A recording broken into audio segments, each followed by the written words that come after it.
انا للہ و انا الیہ راجعون، کوئی شک نہیں کہ ہم اللہ کی طرف سے ہیں، کوئی شک نہیں کہ ہم اللہ کی طرف سے ہیں، و انا الیہ راجعون، اور کوئی شک نہیں کہ ہم اسی کی طرف لوٹ کر جانے والے ہیں، یعنی ہم اپنے مالک کی طرف لوٹ کر جانے والے ہیں۔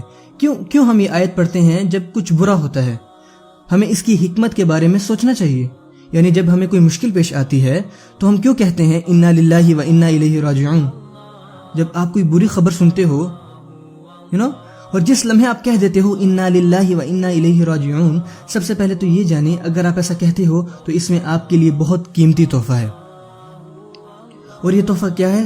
سب سے پہلے میں آپ کو یہ بتانا چاہوں گا، اس سے پچھلی آیت میں اللہ عز و جل جب میں نے آپ کو یہ بتایا فرماتے ہیں، اس سے پچھلی آیت میں وبشر الصابرین، وبشر الصابرین بالمفرد، یہ یہاں واحد استعمال ہوا ہے، خوشخبری سناؤ ان صبر کرنے والوں کو، اور یہ خوشخبری سنا دو عربی میں واحد لفظ آیا ہے، اور جب اللہ واحد لفظ میں کوئی حکم کرتے ہیں تو وہ ڈائریکٹ حکم آپ صلی اللہ علیہ وسلم کے لیے ہوتا ہے، مطلب رسول اللہ صلی اللہ علیہ وسلم خود ان لوگوں کو خوشخبری سنائیں گے جو صبر کرنے والے ہوں گے۔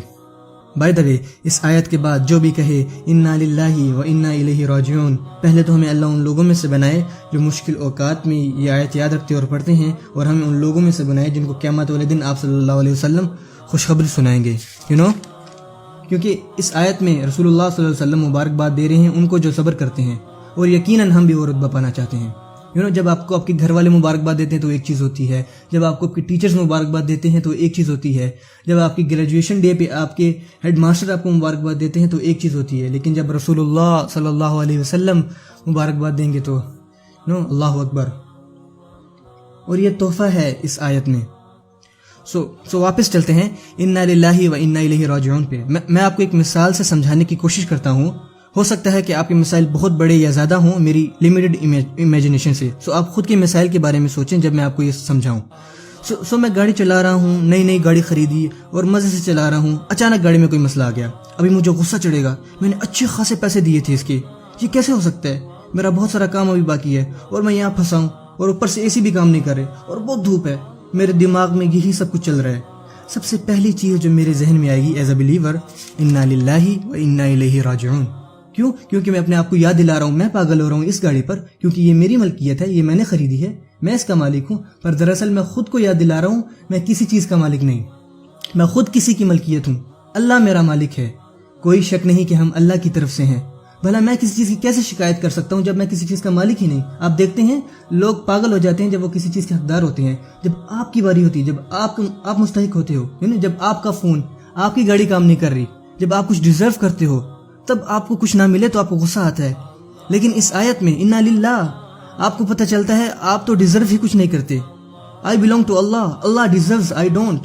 اس سے سارے ہی مسئلے حل ہو جاتے ہیں۔ ہر وہ چیز جو آپ کو اس دنیا میں ملی ہے وہ گفٹڈ ہے، اس میں کچھ آپ نے نہیں کمایا۔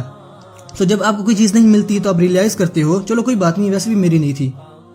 ہمیں اللہ نے ہاتھ دیے، اللہ نے ہمیں آنکھیں دی، اللہ نے ہمیں ناک دیا، اللہ نے ہمیں زبان دی، یہ تمام چیزیں اللہ کی ہیں، میری نہیں، تو اس زبان کا مالک میں نہیں، میں نے اس کے پیسے نہیں دیے، یہ سب کچھ اللہ کا ہے، انا للہ۔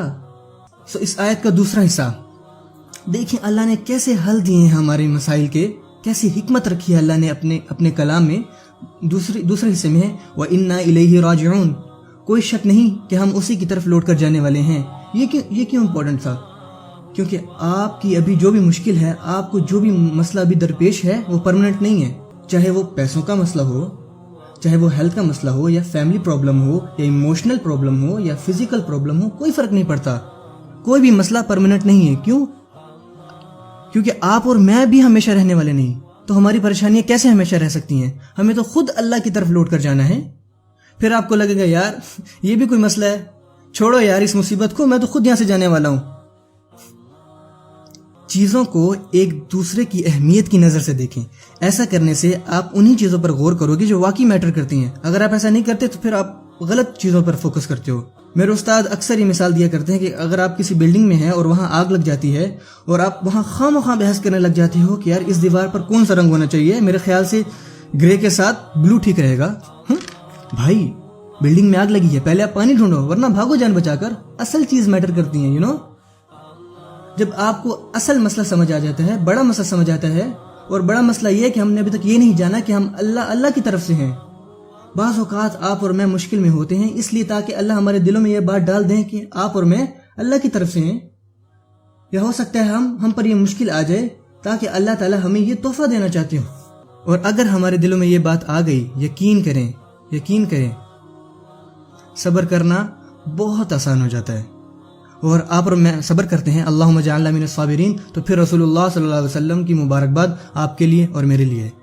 بارک اللہ لی ولکم، والسلام علیکم ورحمۃ اللہ وبرکاتہ.